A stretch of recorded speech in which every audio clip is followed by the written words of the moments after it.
Hello everyone, today we are going to discuss some MCQs of the Indian Polity for the Civil Services Examination. This is part 2. We have already discussed the part 1. I am Ash Srivastava. Please do like and subscribe so that I can upload more and more videos in the upcoming future. So let's start with our first question. And Dr. B.R. Ambedkar called which of the following fundamental rights as the most important article of the Constitution without which the Indian Constitution would be a nullity? First is the right to constitutional remedies. Second is the right to freedom of speech and expression. Third is the right to religious and cultural freedom, and fourth is the right against exploitation. So, Dr. Ambedkar, firstly, we will discuss about him. Mr. Ambedkar is also called as the father of the Indian Constitution. Okay, he was the head of the drafting committee, and he called Article 32 as the most important article of the Constitution, an article without which the Constitution would be nullity. And he also said that it is the very soul of the Constitution and the very heart of it. And the Supreme Court also held that Article 32 is a basic feature of the Indian Constitution. So the option A is correct. Okay, here is the explanation. You can also see the explanation from here, and if you want you can also make notes from here. Now moving towards the second question, and consider which of the following statements about the Union Territory of Delhi. First is that the Chief Minister is appointed by the Lieutenant Governor. Second is the Legislative Assembly can make laws on all the matters of the state list. Third is the strength of the Council of Ministers is fixed at 15% of the total strength of the Assembly. Now which of the statements given above are correct? Option A 1, 2 and 3 only. Option B 1 and 2 only. Option C 1 and 3 only, and option D none of the above. So first we are going to discuss the statement first.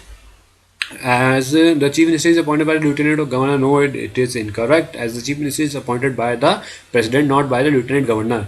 The second point is the Legislative Assembly can make laws on all the matters of the state list. It is also incorrect, as we all know that the Assembly can make laws on all the matters of state list and concurrent list except the three matters of the state list, that is public order, police and land. So this is also incorrect. The third statement, the strength of the Council of Ministers is fixed at 15% of the total strength of the Assembly. No, as a 69 Constitution Amendment Act has fixed the strength of Council of Ministers at 10% of total strength of Legislative Assembly. So all the three statements are incorrect. Therefore, the D, none of the above, will be the option. Here you can see the explanation.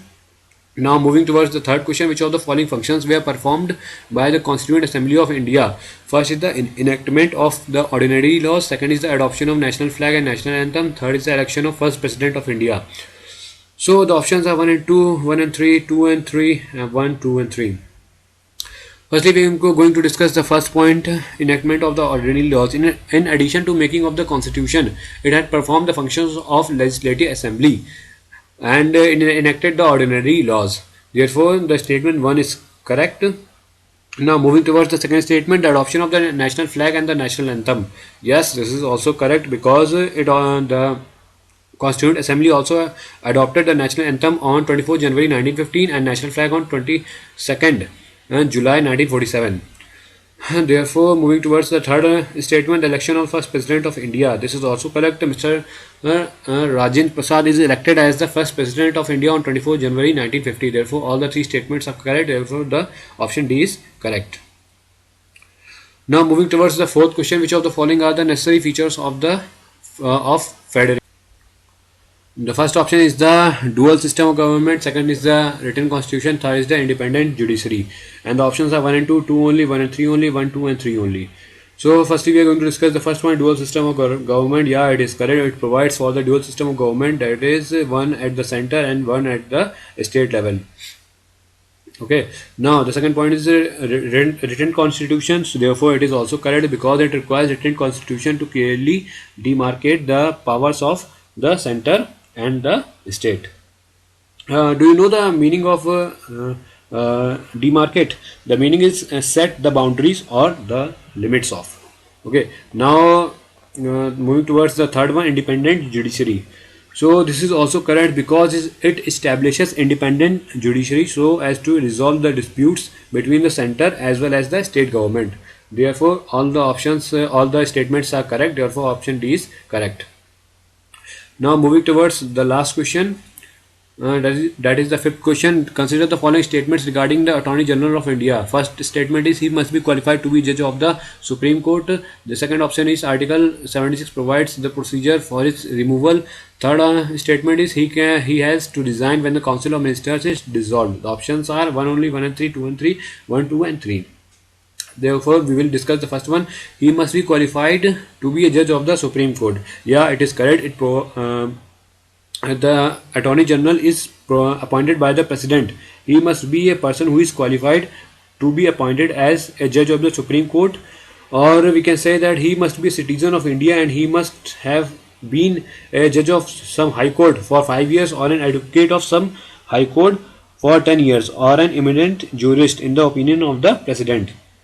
Now, moving towards the statement 2, the Article 76 provides the procedure for his removal. This is incorrect because the Constitution does not contain the procedure and grounds for his removal. He holds his office during the presence of the President. Okay. Now moving towards the third statement, he has to resign when the Council of Ministers is dissolved. This is also incorrect. He resigns when the government, that is the Council of Ministers, resigns or is replaced, as he is appointed on its advice, and it is not mandatory for him. Therefore, the option 1 is only correct. Therefore, A is correct. So friends, thank you for watching this video. I hope you liked this video. So please like and subscribe, share. Thank you for watching.